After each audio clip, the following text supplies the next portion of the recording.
तुम्ही तुमच्या फॅमिलीसाठी काय केलं? रोज रात्री 4 वाजेपर्यंत मोबाईल बघत बसतो, कारण घरात चोरी व्हायला नको म्हणून. आणि तुम्ही? जमीन सगळी विकून टाकली, कारण आत्याचे आणि पप्पाचे भांडणं होऊ नये म्हणून.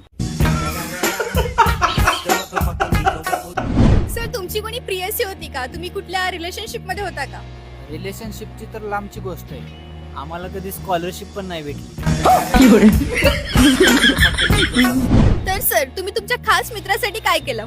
याचा फोन चोरी करून विकला, कारण याचा अभ्यासाकडे लक्ष जावं म्हणून. आणि तुम्ही? कधी खास मित्राच्या प्रगती उचललो नाही, कारण खास मित्रांनी कधी प्रगतीच केली नाही.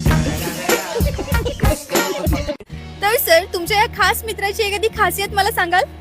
माझ्या मित्राची खासियत म्हणजे ह्यो बिझनेस माइंडेड आहे. Business minded. त्याचं शाळेजवळ पंक्चरचं दुकान होतं, आणि ह्यो ज्या दिवशी अभ्यास करून यायचा नाही ना, त्या